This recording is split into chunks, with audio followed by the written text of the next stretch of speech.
El viento esa tarde olía a tierra húmeda y flores marchitas. Era el mismo olor que recuerdo cada año, cada vez que regreso al cementerio donde reposa mi hija Lucía, o al menos donde siempre creí que reposa. 30 años han pasado desde aquella tarde maldita en que la perdí, y aún así, mi corazón se niega a aceptar que no volveré a ver su sonrisa. Caminaba despacio, apoyada en mi bastón, con el ramo de margaritas blancas en la mano. El sol se escondía detrás de las nubes, y el aire traía consigo una mezcla de silencio y pena que solo los cementerios conocen. Pensaba en ella, en los lazos que le hacía en el cabello, en su risa tan parecida a la mía cuando era niña. Pero justo cuando llegué, frente a la vieja reja de hierro, una voz infantil me detuvo. «Señora», susurró alguien, apenas audible. Giré la cabeza. A un costado del portón, entre las sombras de los cipreses, había una niña descalza, con el rostro sucio y los ojos grandes como lunas asustadas. Su vestido estaba roto, y su voz temblaba. «No entre ahí, por favor», dijo. «Algo terrible va a pasar».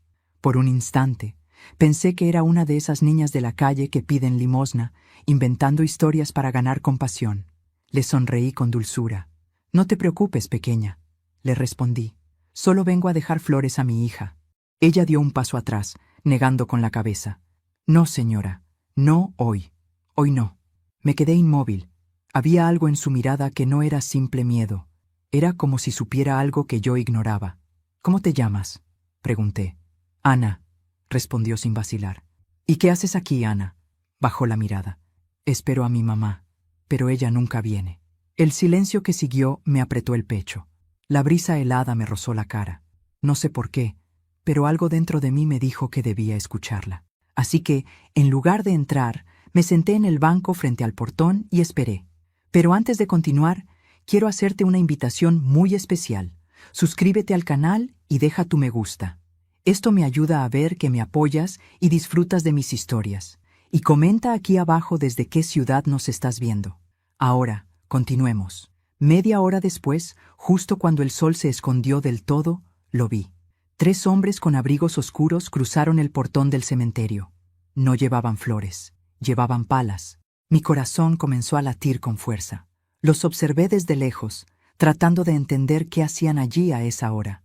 Se movían con rapidez, como si temieran ser vistos. Uno de ellos llevaba una linterna y señalaba una tumba en particular. Ana, la niña, se aferró a mi brazo. «Ve, señora», le dije que no entrara. «¿Qué hacen esos hombres?», pregunté.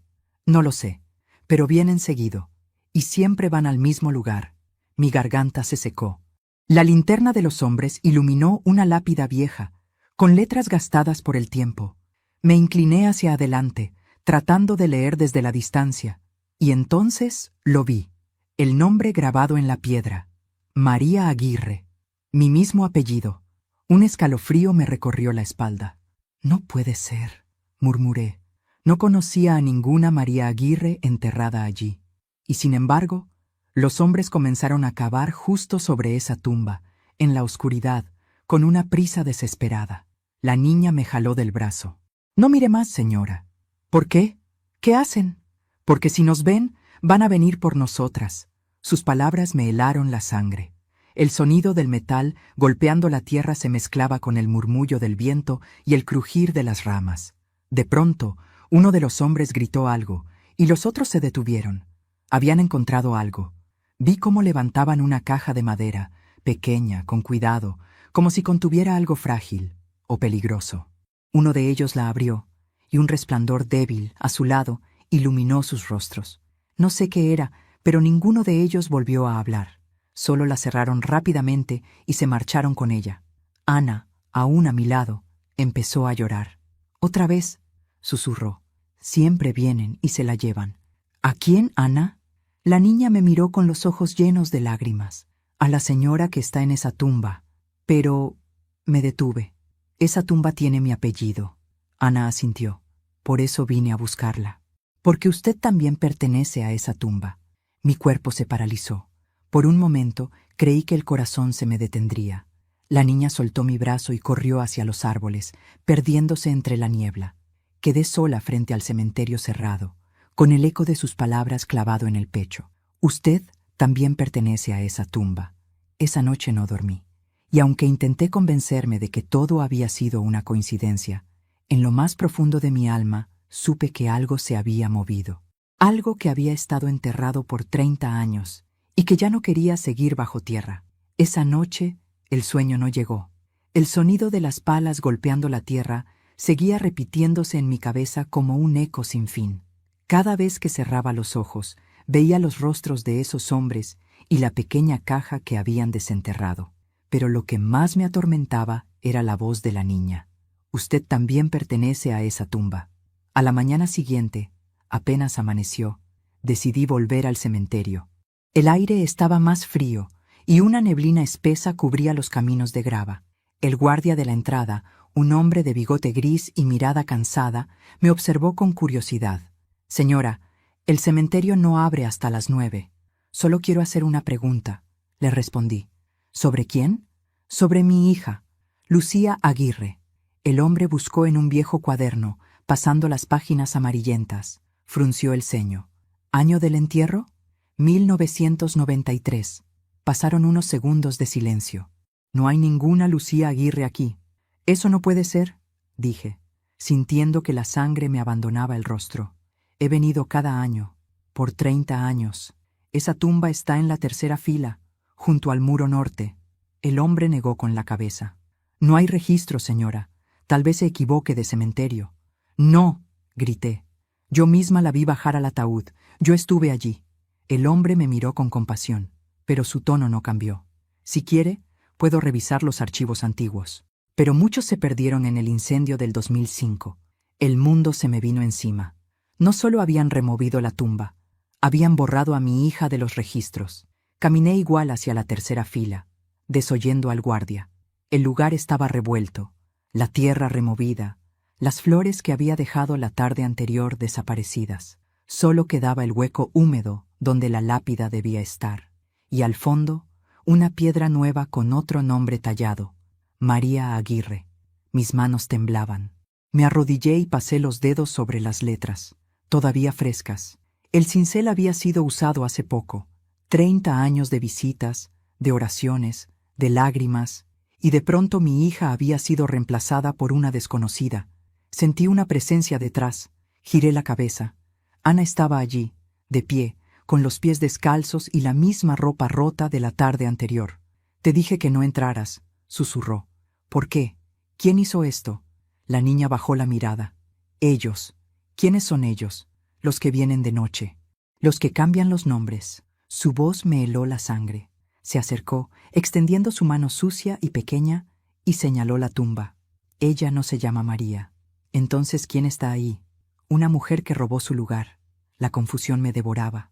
No sabía si estaba hablando con una niña real o con una sombra salida de mis remordimientos, pero había verdad en sus ojos, verdad y miedo. Ana, le dije, ¿de dónde vienes? De aquí, respondió, con la mirada fija en las tumbas. ¿Vives en el cementerio? Ella negó con un gesto lento. No vivo. Sentí un escalofrío recorrerme la espalda.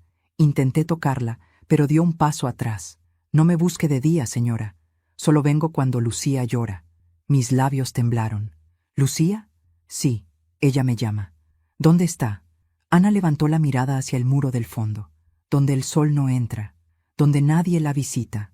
Aquel muro era el límite del cementerio, la parte más antigua, donde las tumbas estaban cubiertas de musgo y las cruces oxidadas caídas. Me acerqué con el corazón latiendo como tambor. El silencio allí era diferente, pesado, espeso. El aire tenía un olor extraño, como a humedad vieja y flores podridas.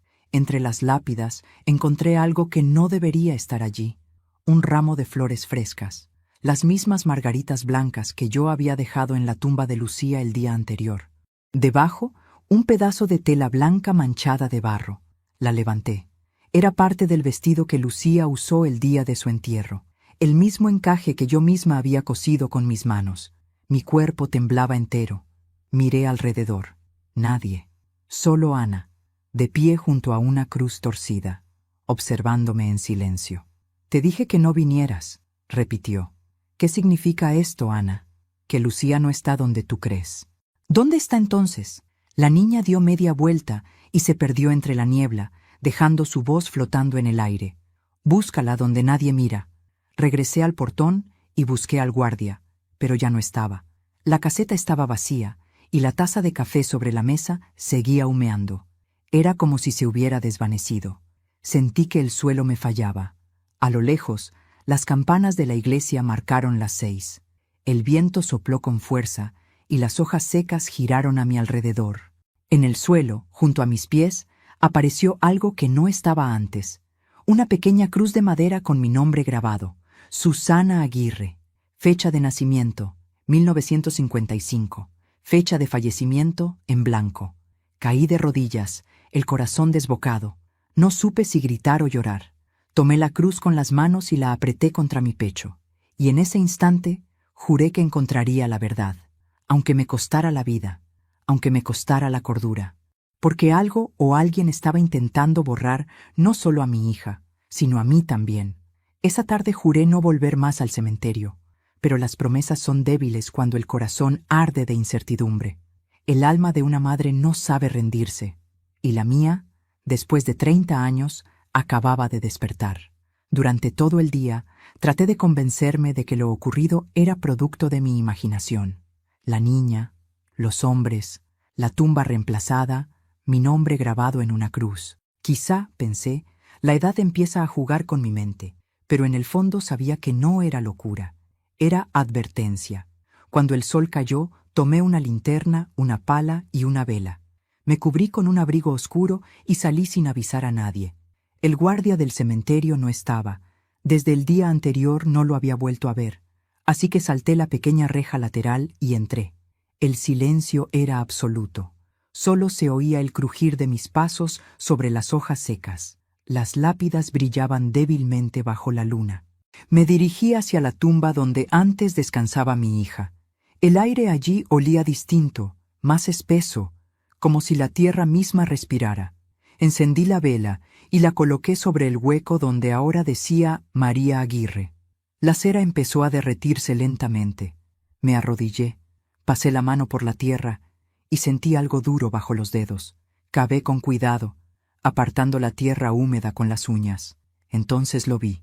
Una muñeca vieja, con el vestido azul desteñido y los ojos de vidrio rotos. Era la muñeca de Lucía, la misma que sostenía el día que murió, la misma que yo misma puse dentro de su ataúd. El corazón se me detuvo por un instante. ¿Cómo había llegado ahí? Me temblaban las manos cuando la tomé. La tela estaba húmeda, pero olía a lavanda, igual que los cajones donde guardaba las cosas de mi hija.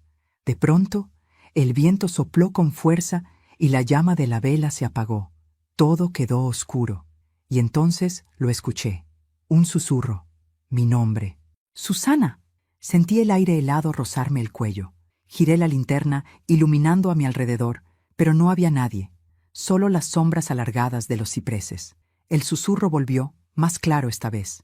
«Mamá». El cuerpo se me paralizó. Reconocí esa voz. Era la de Lucía. «¿Lucía?», murmuré. «¿Eres tú?». No hubo respuesta, solo el sonido del viento. Pero cuando bajé la mirada, noté algo más en el hueco de la tierra.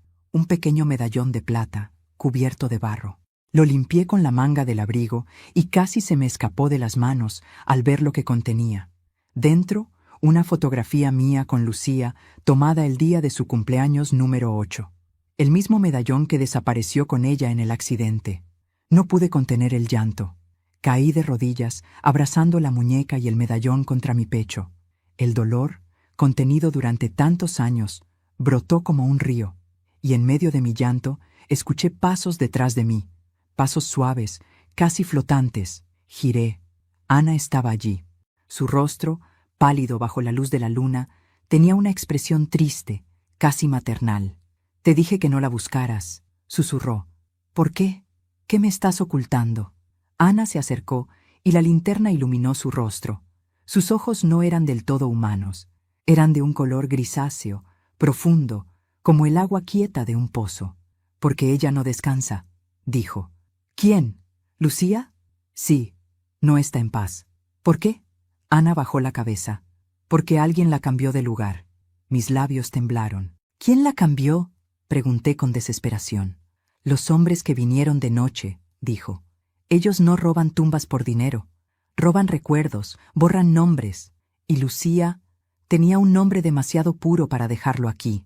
No entendí del todo sus palabras, pero el miedo se mezcló con la rabia. Me levanté. Dime dónde está. Ana señaló hacia el muro del fondo, el mismo que había mencionado antes, donde el sol no entra, donde nadie la visita. Di unos pasos hacia allí, pero ella me detuvo. No vayas sola. Si entras, no podrás salir igual. Prefiero eso a seguir viviendo sin saber la verdad. Ella me miró, y una lágrima le corrió por la mejilla. Entonces, ve antes de que amanezca. Crucé entre las lápidas hasta llegar al muro viejo. El terreno estaba lleno de grietas y raíces, como si el tiempo lo hubiera olvidado. Allí, entre dos tumbas cubiertas de musgo, vi algo enterrado a medias, una tabla de madera, como una tapa de caja. Tenía grabada una cruz bordada con hilo rojo. La misma cruz que Lucía dibujaba en sus cuadernos cuando era niña, la misma que yo le bordé en su vestido favorito. Me arrodillé, con el corazón golpeándome el pecho. Intenté levantar la tapa, pero estaba clavada. Alguien la había sellado. Empujé con todas mis fuerzas, hasta que la madera cedió con un crujido. Dentro no había ataúd, solo un pedazo de papel doblado, húmedo por el tiempo. Lo abrí con cuidado. Decía, con letra infantil, «Mamá, no me busques más. Estoy donde tú también estarás algún día. No tengas miedo». Solté el papel. El aire se volvió más frío. Ana ya no estaba, y en su lugar, sobre la tierra, había una flor blanca recién cortada. Salí corriendo, sin mirar atrás. Las sombras parecían moverse, siguiéndome. El sonido de mis pasos se mezclaba con el susurro del viento, repitiendo una y otra vez mi nombre. Cuando llegué a la salida, el primer rayo del amanecer se filtraba entre los árboles. Afuera, la vida continuaba. Los pájaros cantaban, los autos pasaban, la ciudad despertaba. Pero yo sabía que algo había cambiado para siempre, porque bajo la tierra, en el lugar donde las madres van a llorar a sus hijas, había algo más que tumbas y recuerdos. Había un secreto que alguien había intentado enterrar junto con mi niña. Y yo, Susana Aguirre, no descansaría hasta desenterrarlo todo.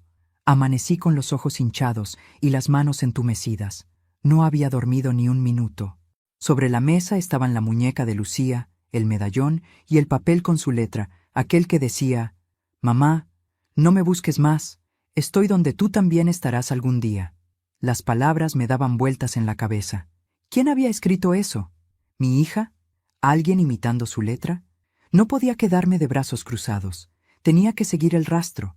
Recordé al hombre que organizó el funeral de Lucía, hace 30 años, don Mateo, dueño de la funeraria Eterna Luz. Un hombre reservado, de mirada triste y manos frías. No lo veía desde aquel día, y sin embargo, supe que debía empezar por él. La funeraria seguía en pie, en la misma esquina de siempre, aunque más vieja, con los letreros descoloridos y las ventanas cubiertas de polvo. Empujé la puerta y el sonido de una campanita resonó en el aire. Un olor a cera, formol y flores viejas me golpeó. Detrás del mostrador, un joven con bata blanca levantó la vista. ¿Puedo ayudarla, señora? Busco a don Mateo. ¿El fundador? Murió hace unos años. Yo soy su nieto, Julián. ¿Era usted una conocida suya? Digamos que tuvimos un asunto pendiente. Le conté que buscaba información sobre un entierro de 1993, el de una niña llamada Lucía Aguirre. El muchacho revisó en una vieja computadora, pero negó con la cabeza.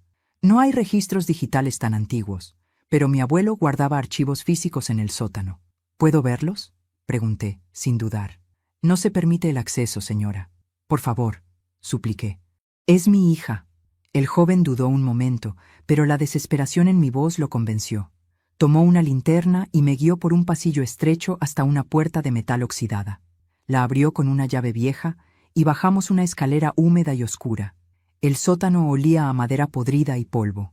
En una estantería, cientos de carpetas cubiertas de telarañas esperaban el olvido. Buscamos durante casi una hora. Finalmente, Julián exclamó: «Aquí está, Lucía Aguirre, 1993. Tomó la carpeta y me la entregó. Mis manos temblaban mientras la abría. Dentro había papeles amarillentos, el certificado de defunción, la orden de entierro y una hoja con la firma de mi esposo. Hasta ahí, todo parecía normal. Pero debajo, había algo más. Una hoja con otro nombre. María Aguirre. Misma fecha, mismo número de ataúd. Esto no puede ser, murmuré. Debe de ser un error de duplicado, dijo Julián. No, lo interrumpí. Esa mujer está enterrada en el lugar de mi hija. Julián frunció el ceño. Espere un momento. Sacó una caja metálica de la estantería. Mi abuelo guardaba notas personales sobre los casos extraños. Abrió la caja y dentro había recortes de periódico, fotografías y un pequeño cuaderno con tapas de cuero. En una de las páginas, escrita con letra temblorosa, se leía: Entierro duplicado, 2 cuerpos, una tumba. La madre no debe saberlo. Orden directa del cliente. La caja pequeña contenía el medallón. Sentí un mareo. ¿Qué cliente?, pregunté. No lo dice. Pero aquí hay un número de expediente municipal, respondió Julián. Lo anoté con manos trémulas. Gracias, hijo. Me ha ayudado más de lo que imagina. Él me tomó del brazo. Señora, tenga cuidado. Si mi abuelo escribió eso, es porque temía algo. ¿Temía a quién? Julián tragó saliva. A la familia que pagó por el entierro doble. Salí de la funeraria con el corazón desbocado. La lluvia comenzaba a caer, y las calles parecían más oscuras de lo normal. Caminé hasta la parada del autobús, pero cuando estaba por subir, noté algo en el asiento trasero. Una niña, sentada, mirando por la ventana, descalza, con trenzas. Era Ana. Me quedé paralizada. Ella giró la cabeza lentamente y me miró con esos ojos grises que parecían ver más allá del mundo. No dijo nada, solo levantó su mano y señaló hacia la calle. Seguí la dirección de su dedo. Allí, frente a una vieja casona, había un símbolo pintado en la puerta. Una cruz bordada con hilo rojo. El mismo símbolo que vi en la tapa de la caja donde encontré la carta de Lucía. Cuando volví la vista al autobús, Ana ya no estaba. El asiento estaba vacío, húmedo por la lluvia, y sobre él había una margarita blanca. La curiosidad pudo más que el miedo. Me acerqué a la casona. Era enorme, con las ventanas selladas y el techo cubierto de musgo. Un cartel oxidado en la entrada decía: Propiedad confiscada, Ministerio de Salud. Empujé la verja y entré. El aire olía a moho y recuerdos muertos. El suelo crujía bajo mis pasos. Avancé por un pasillo lleno de cuadros viejos y polvo. En el fondo, una puerta entreabierta dejaba escapar una luz amarilla. Empujé suavemente. Era una especie de sala con estantes llenos de frascos, documentos y fotografías. En el centro, un escritorio cubierto de papeles y una grabadora encendida. Presioné el botón de play. Una voz masculina sonó, débil y temblorosa. Proyecto Aguirre. Segunda fase completada. El cuerpo de la niña fue trasladado exitosamente. La madre nunca debe saber. El intercambio fue autorizado por su propio esposo. Solté el aparato. Mi respiración se cortó. La voz seguía hablando, pero ya no podía escuchar. Solo una frase quedó grabada en mi mente. El intercambio fue autorizado por su propio esposo. Salí corriendo de la casa bajo la lluvia. El corazón me latía con fuerza. Los ojos me ardían. Mi esposo, el hombre con quien compartí media vida, había estado detrás de todo. Él había permitido que mi hija desapareciera, que su cuerpo fuera cambiado, que su nombre se borrara. ¿Por qué? ¿A cambio de qué? Al volver a casa, encendí una vela frente al retrato de Lucía y le hablé en voz baja. Hija, si todavía me escuchas, juro que descubriré lo que hicieron contigo. Y cuando lo haga, nadie, ni siquiera tu padre, podrá esconderse de lo que viene. Regresé a casa empapada, con la mente ardiendo y el alma hecha trizas. Encendí todas las luces del salón, como si la claridad pudiera protegerme de la oscuridad que acababa de descubrir. Las paredes parecían respirar, y el reloj marcaba las 3 de la madrugada con un sonido metálico que me atravesó el pecho. Sobre la mesa, extendí los papeles, el medallón y la nota. Todo apuntaba a una verdad imposible. Mi esposo había autorizado el intercambio del cuerpo de nuestra hija. ¿Pero por qué? ¿Qué clase de padre haría algo así? Mientras el viento golpeaba las ventanas, escuché la puerta del pasillo abrirse lentamente. Era él, Ernesto, mi esposo. Su silueta apareció entre las sombras, envejecida, pero firme, como si no le pesaran los años ni los secretos. «¿Qué haces despierta a estas horas?», preguntó con voz seca. «Podría preguntarte lo mismo», respondí, sin mirarlo. «Te oí moverte. Pensé que habías tenido otra pesadilla». Tomé el medallón y lo dejé caer sobre la mesa. El sonido del metal retumbó en la habitación. «¿Te resulta familiar?». Ernesto lo observó, y por un segundo la máscara de calma se quebró. «¿Dónde lo encontraste?». «En la tumba de nuestra hija», dije, conteniendo las lágrimas. «En la que ya no es su tumba. Su rostro perdió el color». «Susana, no sabes lo que estás diciendo». «Sí lo sé», lo interrumpí.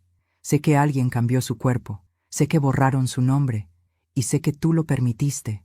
Ernesto se llevó una mano a la frente, respirando hondo. «¿No entiendes? Entonces hazme entender», grité. 30 años, Ernesto. 30 años visitando una tumba vacía. ¿Quién estaba allí, si no era nuestra hija? ¿Qué hiciste con ella?». Él guardó silencio. Sus ojos, cansados, parecían mirar más allá de mí, como si hablara con fantasmas. «Pero antes de continuar, quiero hacerte una invitación muy especial. Suscríbete al canal y deja tu me gusta. Esto me ayuda a ver que me apoyas y disfrutas de mis historias. Y comenta aquí abajo desde qué ciudad nos estás viendo. Ahora, continuemos». Ernesto se sentó frente a mí. Sus manos temblaban. «Fue un error», dijo al fin, con la voz quebrada. «Todo empezó la noche del accidente. El auto cayó al río, ¿recuerdas? Cuando lo sacaron, nos dijeron que Lucía no sobrevivió. Pero no era cierto. El mundo se detuvo». «¿Qué estás diciendo?». «Lucía seguía viva», continuó. «Apenas respiraba, pero tenía pulso. La llevaron a un hospital en otra ciudad, y los médicos hablaron de un programa experimental. Dijeron que podían salvarla, pero que el precio sería alto». «¿Qué precio?», susurré. «Su identidad. Debía morir oficialmente para ser parte del proyecto. Me juraron que tendría una nueva vida, sin recuerdos, sin pasado. Y yo acepté».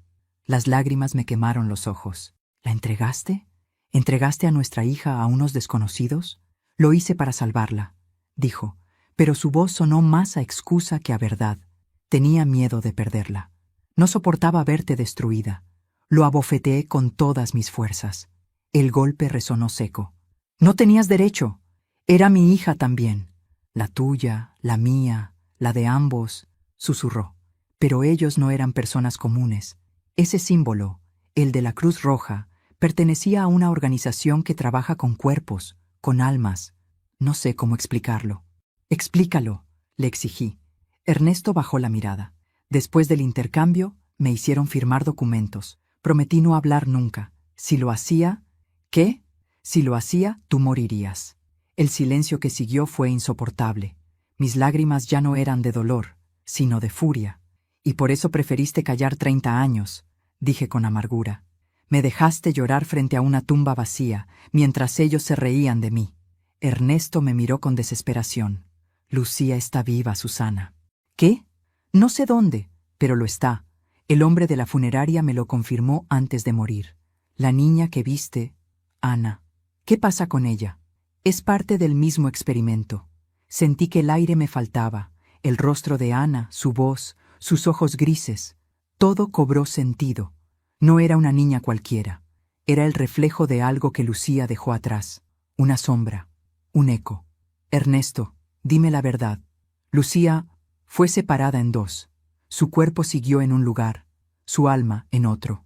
Ellos creían que podían curar la muerte dividiendo la esencia de una persona. Pero algo salió mal. Me llevé las manos a la boca. Por eso Ana me dijo que no vive». «Sí, porque una parte de Lucía sigue atrapada». Ernesto se levantó y me entregó un sobre arrugado. Dentro había una foto borrosa de una joven con trenzas en un jardín. Su rostro era el de Lucía, solo que más joven, inmortal. «La tomaron hace 5 años», dijo él, «en un lugar llamado Hacienda San Martín, al norte. Si vas, la encontrarás». «¿Y tú?». «No puedo», susurró. «Ya me marcaron». Entonces lo vi.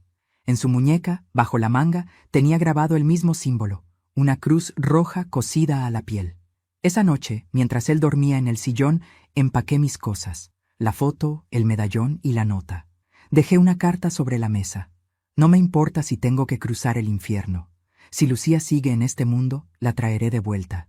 Y si no, haré que los que jugaron con su alma paguen por ello. Salí de casa antes del amanecer. El cielo estaba teñido de gris, y una neblina espesa cubría la calle.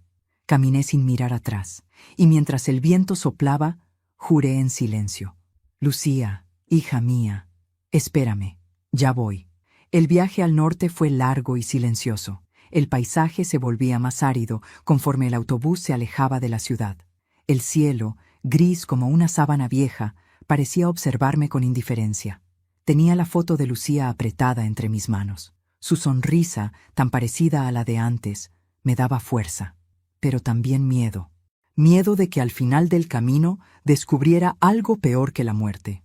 Pasé 2 días viajando hasta llegar al pueblo de San Martín del Valle. Era un lugar detenido en el tiempo, casas bajas, calles de tierra y un silencio que pesaba más que el calor. En la única tienda del pueblo pregunté por la hacienda, y el tendero me miró como si hubiera dicho una maldición. ¿La hacienda San Martín?, repitió, bajando la voz. Eso está abandonado hace décadas. Nadie va allí. ¿Por qué?, pregunté.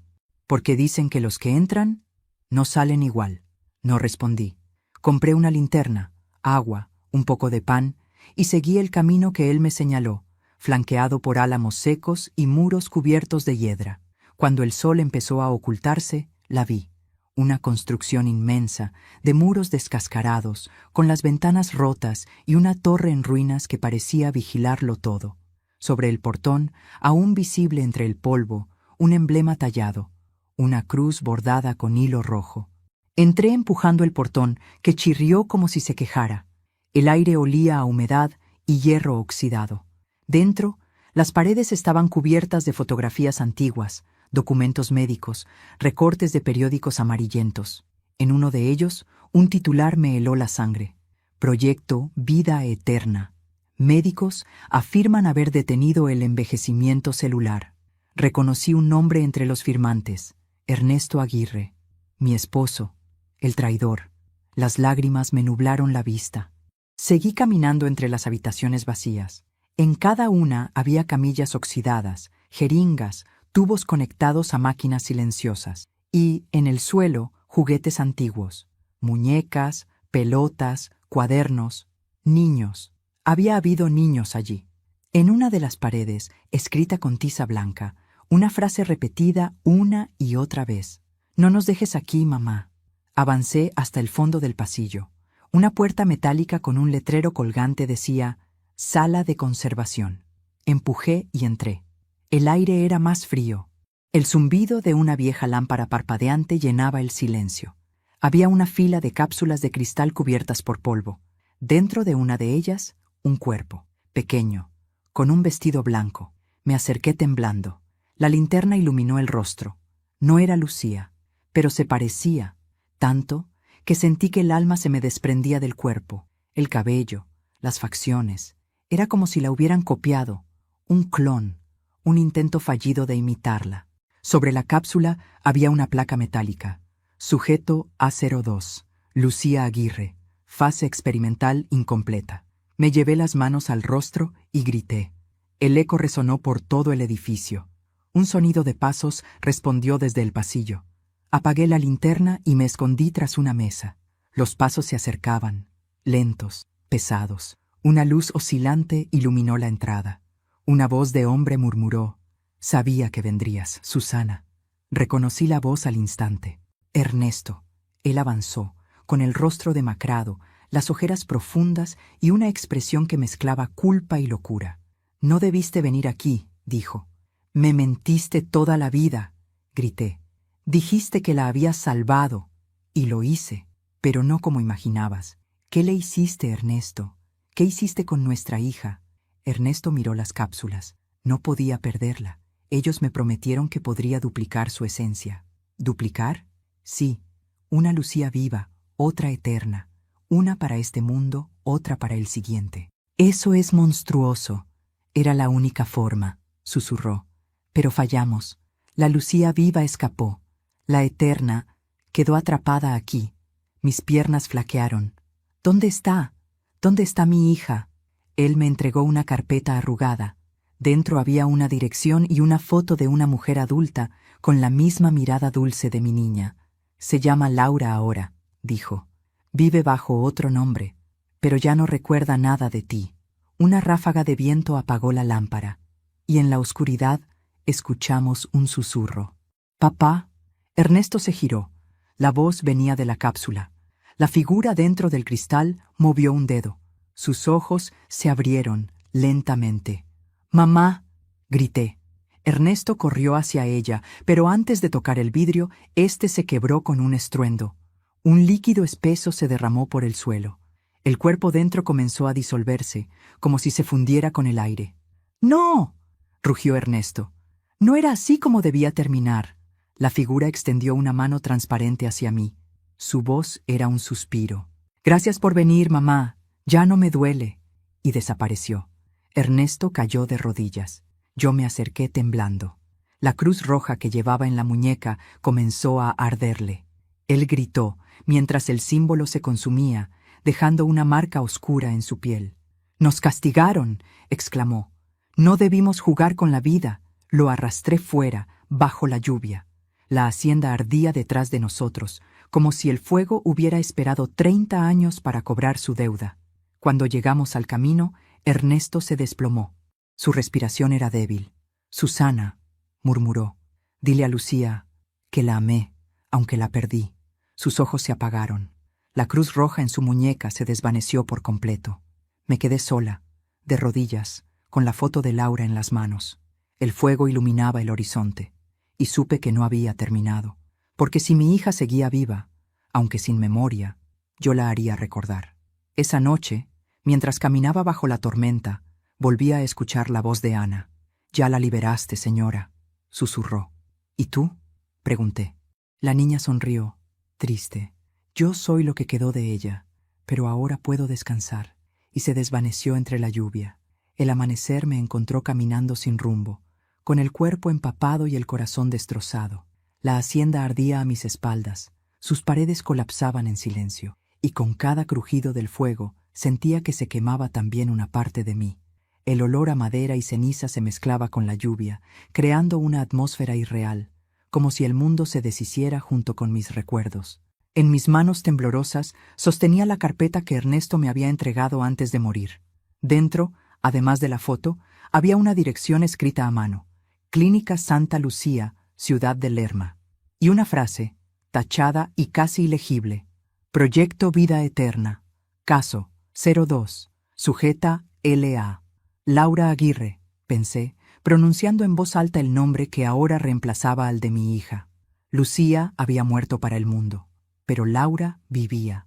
Era hora de encontrarla, aunque tuviera que enfrentarme a todos los fantasmas del pasado. El viaje a Lerma fue un tormento. El autobús avanzaba lento entre los caminos inundados. Cada gota de lluvia que golpeaba el vidrio sonaba como un latido, recordándome que seguía viva por una razón: ver los ojos de mi hija una vez más. Llegué al anochecer.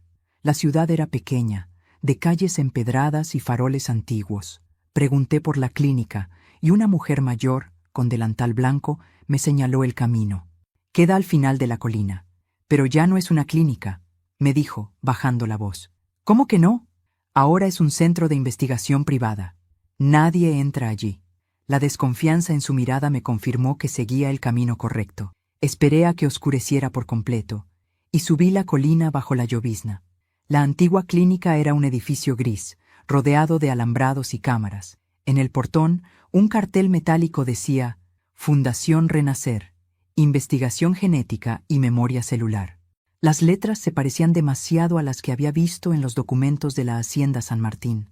Sabía que estaba en el lugar correcto. Sabía también que no me dejarían entrar. Así que esperé. A medianoche, una furgoneta blanca se detuvo frente al portón. Un guardia bajó para abrir, y por un instante las luces internas iluminaron a los pasajeros. Y allí, entre ellos, la vi. Lucía, o mejor dicho, Laura. Tenía el mismo cabello castaño, la misma inclinación de cabeza al hablar, pero sus ojos ya no eran los de antes. Había algo frío, distante, como si el alma que los habitaba no reconociera el mundo. Iba vestida con un uniforme gris y un brazalete con un código. Me cubrí el rostro con la bufanda para no ser reconocida y observé cómo la furgoneta desaparecía tras el portón. Mi corazón latía con una mezcla de alegría y espanto. Era ella. Mi hija estaba viva y prisionera. Durante 3 días vigilé el lugar desde una colina cercana. Anoté los horarios, los movimientos, los cambios de guardia. Parecía más un laboratorio que una clínica. Hombres con batas blancas entraban y salían, cargando cajas metálicas y equipos. De noche, luces azules parpadeaban en el piso superior. Dormía poco, comía apenas pan y agua, pero mi mente no se detenía. Cada amanecer me acercaba más al momento de actuar. Tenía que entrar. Tenía que verla de cerca, aunque fuera por última vez. El 4.º día, cuando la furgoneta volvió a salir, aproveché. Corrí hacia el muro trasero, cubierto de enredaderas, y encontré una rendija en la malla. Me raspé las manos, me golpeé las rodillas, pero logré entrar. El silencio dentro era sepulcral. Solo se oía el zumbido constante de las máquinas. Avancé por los pasillos oscuros hasta encontrar una sala iluminada por luces frías. En el centro, una cápsula de vidrio similar a las de la hacienda. Y dentro, una mujer dormía. Era Laura. Apreté una mano contra el vidrio. Lucía, susurré. Sus ojos se abrieron lentamente. Por un instante creí que me había reconocido, pero su mirada fue vacía, confusa. ¿Quién eres?, preguntó con voz débil. Soy tu madre, mi amor. Soy yo, Susana. Ella frunció el ceño, como si tratara de recordar. No tengo madre, dijo al fin. Solo doctores. Mi corazón se quebró. No, tú tienes una madre. Yo te traje al mundo. Yo te vi nacer. Ella apartó la mirada, como si esas palabras le dolieran. Dicen que mi madre murió. Entonces lo comprendí. Le habían borrado la memoria. Habían vaciado su mente y llenado su cuerpo con la versión que ellos quisieron. La habían convertido en un experimento, un alma dividida, un cuerpo renacido, sin pasado. La puerta se abrió de golpe. Un hombre alto, con bata blanca y expresión de hierro, entró. ¿Quién demonios es usted?, rugió. Intenté correr, pero 2 guardias me sujetaron por los brazos. Suéltenme, ella es mi hija. El hombre se detuvo, frunciendo el ceño. ¿Su hija? Eso es imposible. Mírala, grité. Tiene mi sangre, mi rostro, mi vida. El hombre me observó con calma inquietante. Nombre, ordenó. Susana Aguirre. Su rostro cambió. Me miró como si hubiera pronunciado una maldición. Así que usted es la madre del caso 0. ¿Qué significa eso?, pregunté. Significa que su hija fue el primer intento exitoso del proyecto Vida Eterna. Pero usted era la variable incontrolable. ¿Variable? Su vínculo emocional interfería en el experimento. La energía entre madre e hija era demasiado fuerte. No somos energía, somos seres humanos, grité. Él sonrió con frialdad. Precisamente por eso fracasaron los ensayos posteriores. El amor es un error biológico. El sonido de una alarma interrumpió la conversación. Las luces parpadearon. Los guardias me soltaron un momento. No lo pensé. Corrí hacia la cápsula y golpeé el vidrio. Lucía, despierta. Eres mi hija. Lucía Aguirre, recuérdalo. Ella tembló. Sus ojos se llenaron de lágrimas. Lucía, murmuró. Sí, mi amor, sí. Eres tú. Pero ellos dijeron que yo... Te mintieron, interrumpí. Todo fue una mentira. El cristal se agrietó. Una luz blanca comenzó a brotar desde el interior. El hombre gritó órdenes. Los guardias retrocedieron. Y en medio del caos, Laura, mi hija, rompió la cápsula con una fuerza sobrehumana. El aire se llenó de un zumbido eléctrico. Ella se incorporó, jadeando, temblando. Sus ojos se tornaron del mismo gris que los de Ana. Su voz resonó suave, pero poderosa. Yo no soy Lucía ni Laura. Soy ambas. Entonces, ¿me recuerdas? Ella asintió. Siempre te recordé, pero no podía hablarte. El edificio comenzó a temblar. Las máquinas se encendieron solas. Las luces parpadeaban como relámpagos. El hombre de la bata gritaba órdenes, pero todo se salió de control. Lucía se acercó a él y lo miró fijamente. «Tú me quitaste el alma». «Yo te di la vida», respondió él. «No, me diste condena». Extendió una mano y una corriente invisible lo arrojó contra la pared. El impacto fue brutal. El cuerpo cayó sin vida. Los guardias huyeron despavoridos. Yo corrí hacia ella. La abracé con fuerza, temiendo que se desvaneciera otra vez. Su cuerpo estaba frío, pero real. Su respiración era débil. «Hija, vámonos. Ya nada te ata a este lugar». Ella me miró con tristeza. «No puedo, mamá». «¿Por qué?» «Porque parte de mí sigue aquí. Si me voy, todo esto se repetirá». Las paredes temblaron. Un fuego empezó a propagarse por las salas. Lucía sonrió débilmente. «No llores. Ya puedo sentir paz». «No, no digas eso. Vamos juntas». Ella acarició mi rostro. «Gracias por buscarme. Gracias por no rendirte». Un resplandor blanco envolvió la sala. Sentí un calor profundo, una mezcla de tristeza y amor que me atravesó el alma. Cuando abrí los ojos, el edificio estaba en ruinas. Lucía había desaparecido. Horas después, los bomberos y la policía rodeaban el lugar.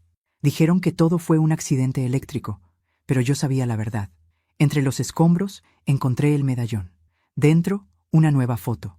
Lucía y yo, abrazadas, sonriendo. Una imagen que jamás existió. Hasta ese momento. Me arrodillé entre las cenizas y lloré.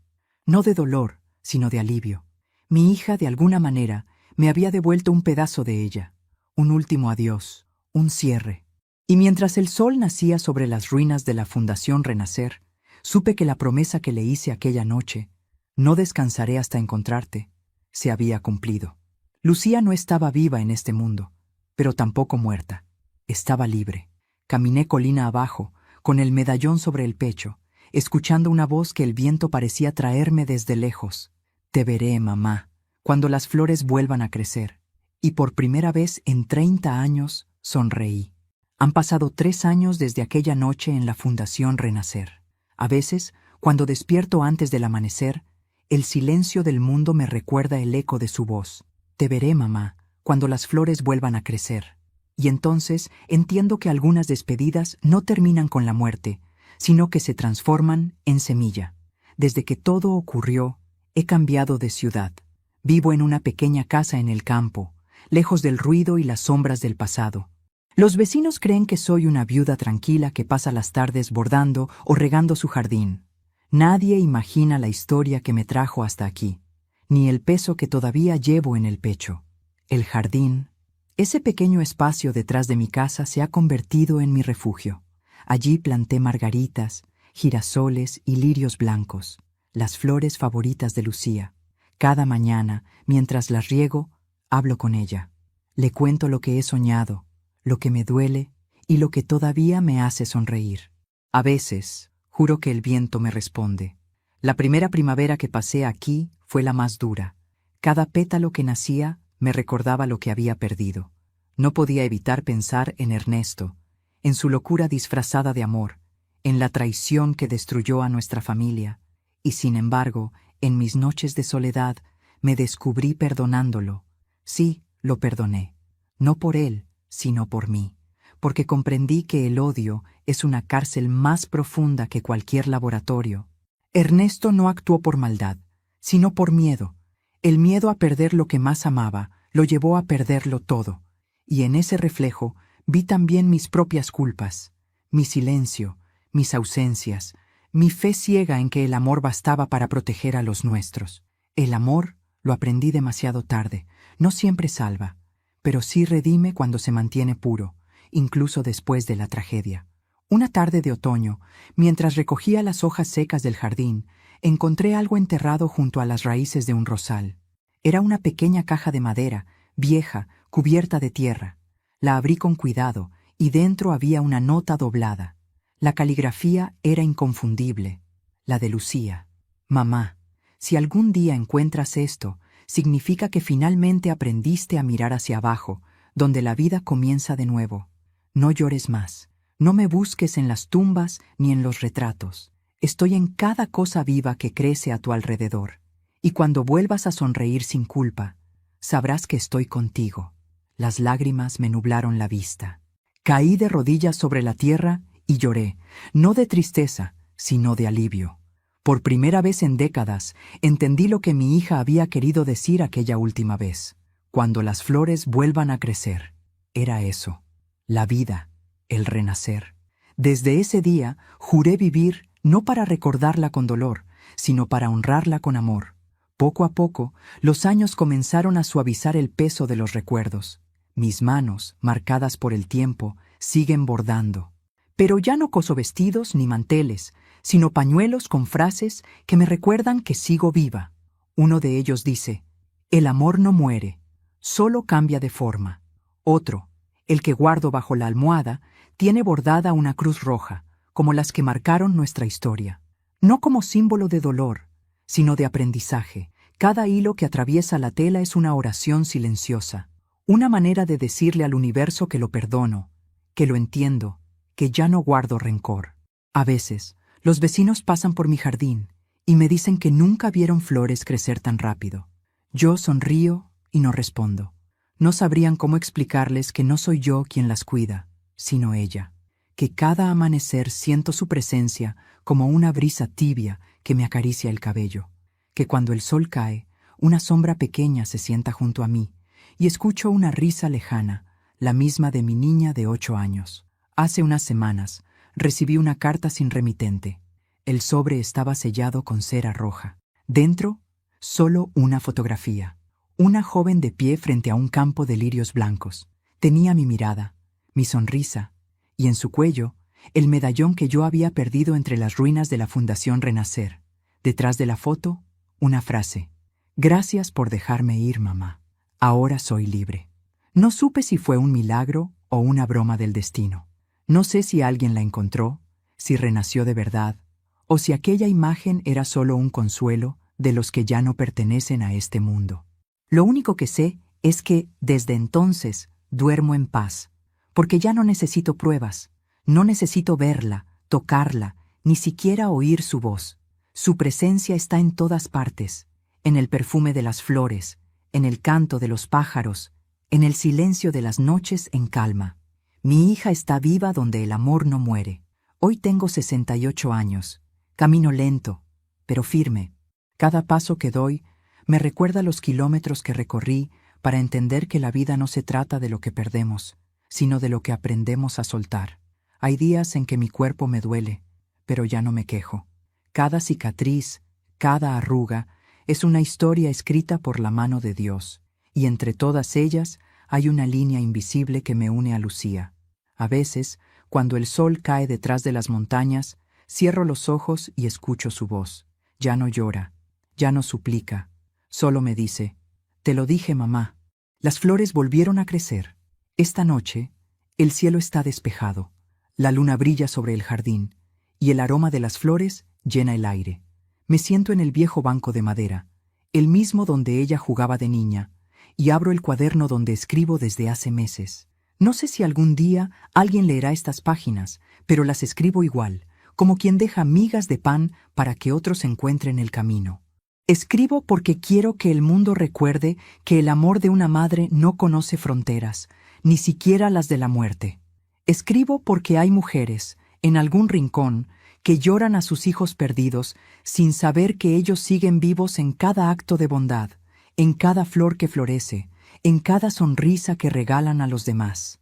Y escribo porque quiero dejar constancia de que perdonar no significa olvidar, sino liberarse. Lucía me enseñó que la memoria no está en las tumbas, sino en los gestos, en la ternura, en la fe que se niega a morir. Cuando el reloj marca la medianoche, una brisa recorre el jardín. Las margaritas se inclinan suavemente, como si saludaran, y yo sonrío, porque sé que está aquí. No la veo, pero la siento. Una energía cálida me envuelve, y oigo un susurro apenas audible. Descansa, mamá. Ya lo hiciste bien. Cierro los ojos. Una lágrima silenciosa resbala por mi mejilla, pero esta vez no es de tristeza. Es gratitud.